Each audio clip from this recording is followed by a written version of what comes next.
game for when Duke started playing Duke Lacrosse. To the opening face-off we go. Steve Delamanche for Robert Morris. And Duke wins the draw. It's Joe Naso, the freshman.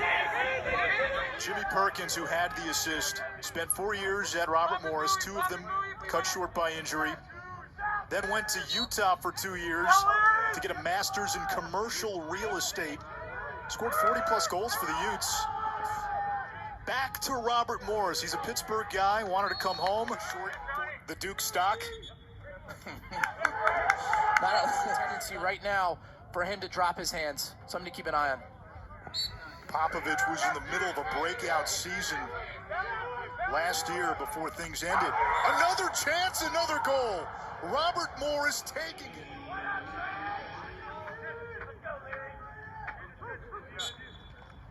Naso's taking every face-off for Duke.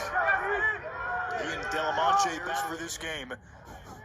Naso to Lindsay for the first Duke goal. Nobody had that. That wasn't even an option. You haven't seen, we saw Adler start and Upgren came in and made all the difference in the world. What happens here today? So now Mike Adler, a 3-year starter at St. Joe's, top 10 nationally in save percentage the last 2 years. He had 67 at Princeton, 32 of those assisted by Sowers. Naso wins the faceoff. Second-ranked Fogo coming out of high school, according to Inside Lacrosse. Is they're shutting him off. They're taking him out of his comfort level, and he hasn't really shown the energy or the desire to get the ball in those scenarios. He's okay with being shut off, and he shouldn't be. Right now, the story is Adler in the cage. It's 2 games in a row for the Blue Devils in 2 different scenarios. Adler started game 1. Upgren came in. It was a difference maker.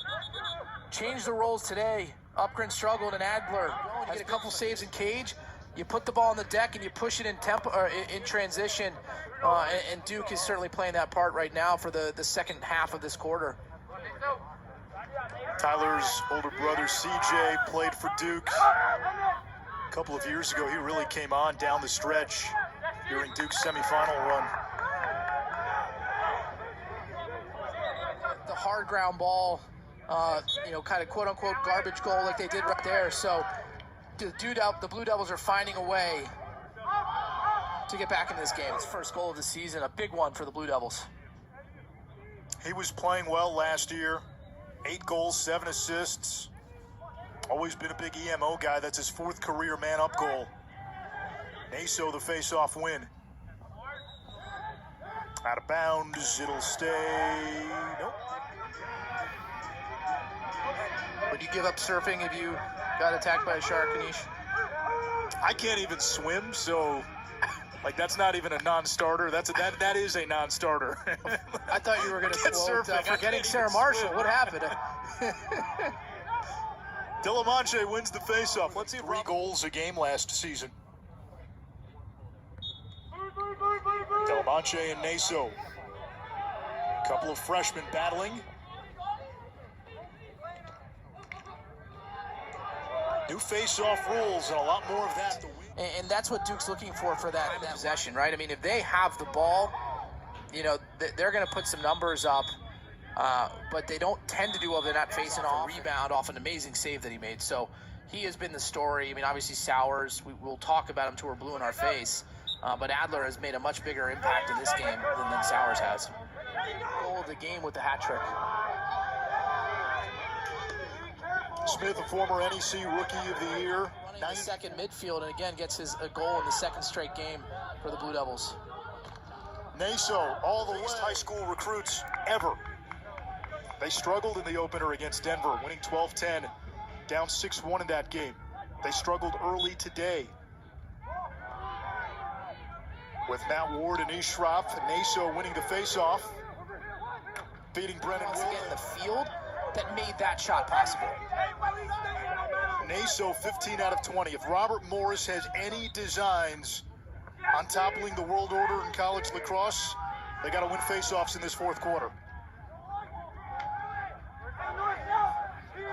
And Naso comes away with another one. Let's say Duke would hang Naso's won 16 out of 21 this year that you're going to say, man, hasn't he been playing forever? Phenomenal. His first soft goal of the game. 12-8. Still not over. The first half and was this phenomenal player, and he's kind of plateaued.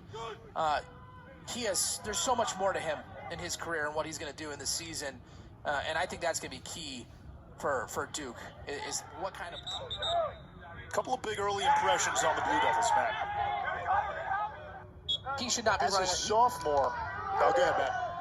I was just saying, he's the most talented second midfielder ever, right? Like there's no reason for him to be on that line. He should be in the conversation for the top tier All-Americans. When Duke puts the pieces together, Joe Robertson, his brother, is going to be a big part of this when he comes back, and he's available. I love Robertson's game with Sowers when he comes back.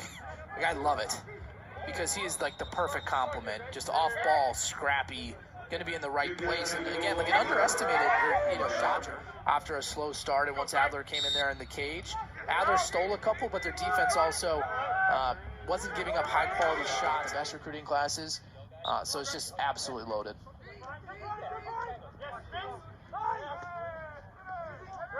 Let's go again.